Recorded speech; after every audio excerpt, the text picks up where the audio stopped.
Hello mga ka-foodie! Welcome back for today's food vlogging. Ito magluluto po ako ng Mickey Linadit. Ito yung famous product namin sa aming bayan ng Ballesteros. Ayan, tinatawag po namin Mickey Linadit. Ayan, parang pinitpit. Ang ilalagay kong sahog guys ay chicken, shrimp, at saka fish cake. Siyempre meron tayong bawang sibuyas. Pwede rin kayong maglagay ng sardinas. Ayan. At ito yung pinagkuluan ko po ng shrimp. Yan. Pwede rin yung pinagkuluan ng baboy o kaya manok. So, ito yung lalagay ko yung sabaw ng ito. Pinaglagaan ko po ng shrimp. Yung balat ng shrimp. Yan. Mainit na ang ating palayok. Yan. Gigisa lang po tayo ng bawang sibuyas. Yan.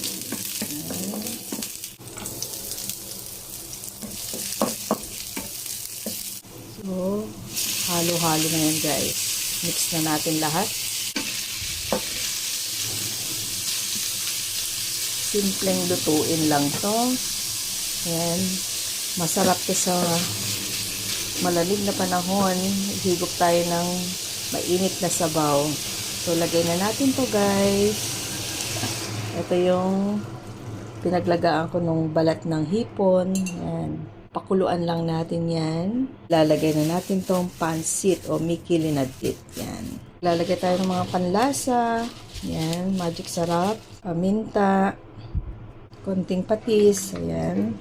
Kung gusto nyo maglagay ng pangkulay guys, ako naglalagay po ako ng atsuete. Ayan. Atsuete. Para may kulay siya. Ayan.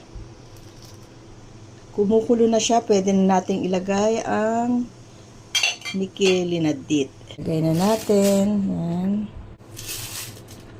Tansyahin nyo lang yung sabaw guys. Hanggang maluto na siya. Yan. Yan guys. Okay na to. Maglalagay po ako ng gulay. Carrots tsaka repolyo. Yan. Para may konting gulay siya. Yan. Pakuluan lang natin konti guys, pwede na to. At pwede kayong maglagay ng sili, yan, para may konting anghang. Yan. Ayan guys, luto na ang aking Mickey Linadit. Ayan.